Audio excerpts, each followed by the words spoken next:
কি ভয়ঙ্কর অবস্থা দেখেন। খবর হচ্ছে আবার পরমাণু কেন্দ্রে হামলা চালিয়েছে আমেরিকা। অভিযোগ ইরানের সংঘর্ষের মধ্যেই শেষকৃত্য হলো খামেনির, আয়াতুল্লাহ আলী খামেনির। মাজদাহে তার নিজ শহরে তার দাফন সম্পন্ন হলো এবং ওই মাজদাহেতে আমেরিকা হামলা চালাইছে ৩টা প্রদেশে এবং বলা হচ্ছে গত ২ দিনে ১৫০'র উপরে ১৭০ স্থাপনায় হামলা চালাইছে। যুক্তি কি? যাতে হরমুজ প্রণালীতে বাণিজ্যিক জাহাজ ইরান হামলা করতে না পারে তার সক্ষমতা কমানোর জন্য এইসব হামলা। আরো খবর দেখেন যে কুয়েত, বাহরাইন, কাতারে হামলার পর ইরানের নিশানায় জর্ডান। পাল্টা মার্কিন যুদ্ধবিমান হামলায় নিহত হয়েছে ১৫ জন। তো জর্ডান এখন হচ্ছে বেশ কয়েকটি সামরিক ঘাঁটি আছে, এখন সেখানে হামলা করছে। তারা প্রতিহত করছে সেই হামলা, সেই খবর আছে। তো কথা হলো যে অবস্থা কিন্তু দিনকে দিন খারাপ অবস্থার দিকে চলে যাচ্ছে। অর্থাৎ সংঘর্ষ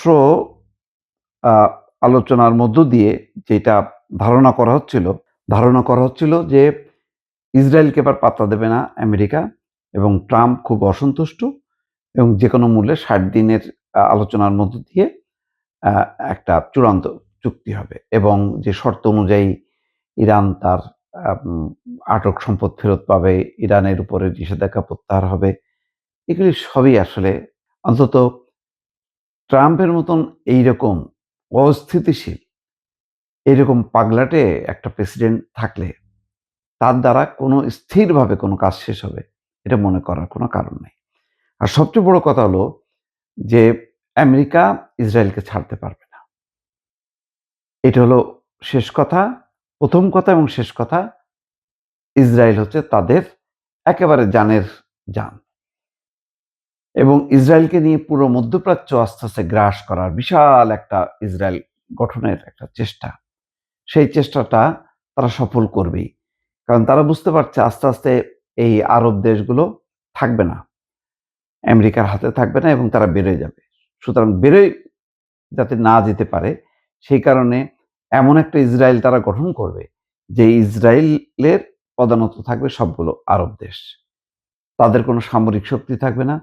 এই যে পারমাণবিক অস্ত্র নিয়ে এত মাথা ব্যথা কেন? মাথা ব্যথা একটাই, কারণ পুরো মধ্যপ্রাচ্যের মধ্যে ট্রাম্পের বা নেতানিয়াহুর মূল দুশ্চিন্তা হচ্ছে ইরান যদি পারমাণবিক তার সক্ষমতা অস্ত্র বানানোর বা বোমা তৈরির যদি শক্তি পেয়ে যায় তাহলে সর্বনাশ, তাহলে ইসরায়েলকে উড়াই দেবে যে কোনো মুহূর্তে।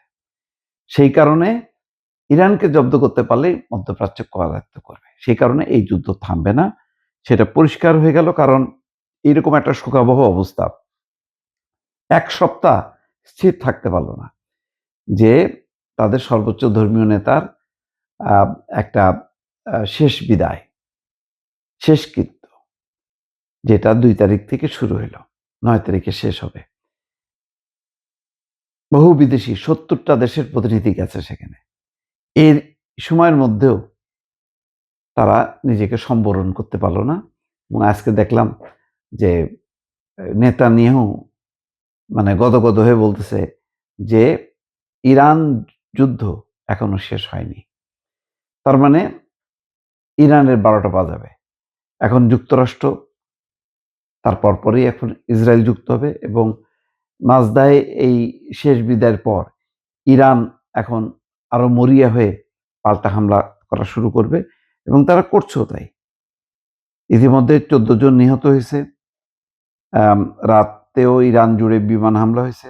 এর জবাবে তেহরানি উপসাগরীয় দেশগুলো মার্কিন সামরিক অবস্থানে পাল্টা হামলা চালিয়েছে। এখন শেষ পর্যন্ত শুধু মধ্যপ্রাচ্যে সামরিক স্থাপনায় হামলা হবে নাকি আমেরিকার ভেতরেও যে হামলা শুরু হবে এটা কিন্তু বলা যাচ্ছে না।